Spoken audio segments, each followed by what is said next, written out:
സ്ത്രീകൾ മൂക്കുത്തി ഇടുന്നത് എന്തിനു വേണ്ടിയായിരിക്കും? കൂടുതൽ സുന്ദരിയാവാൻ വേണ്ടിയാണോ ഈ മൂക്കുത്തി ഇട്ടേക്കുന്നത്? അല്ല, പിന്നെ നമുക്ക് ഇഷ്ടത്തിന് വേണ്ടി ഇട്ടിരിക്കുന്നത്.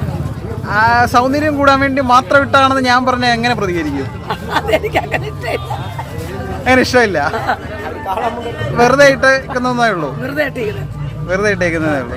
നല്ല ഓരോരുത്തർക്കും ഓരോ ആഗ്രഹമാണ്. അതെ, നല്ല ഭംഗിയുണ്ട് കാണാൻ. ചെറുപ്പത്തിൽ ഭയങ്കര സുന്ദരിയായിരുന്നോ? ഇല്ല, ഇല്ല. ആരെങ്കിലും ഒക്കെ വന്ന് ഇഷ്ടം ഐ ലവ് യു എന്നൊക്കെ പറഞ്ഞിട്ടുണ്ടോ? കള്ളം പറയരുത്. കാരണം ഇപ്പം ഒരു അമ്മയുടെ രൂപത്തിൽ തന്നെ നല്ല സുന്ദരിയാണ്. അപ്പം ചെറിയ കുട്ടിയായിരുന്നപ്പം അല്ലെങ്കിൽ ഒരു യുവതി എന്നൊക്കെ പറയുന്ന സ്റ്റേജിൽ ഭയങ്കര സുന്ദരിയായിരുന്നു ഇരിക്കുമല്ലോ. ഇല്ല. അതായത് ആൺപിള്ളേർ ആരും വന്ന് ഐ ലവ് യു പറഞ്ഞിട്ടില്ല. ഇഷ്ടമാ, കല്യാണം കഴിച്ചോളാം, അങ്ങനെ ഒന്നും പറഞ്ഞിട്ടില്ല. നിങ്ങളുടെ അഭിപ്രായങ്ങളും നിർദ്ദേശങ്ങളും കമന്റ് ചെയ്യാൻ മറക്കരുത്.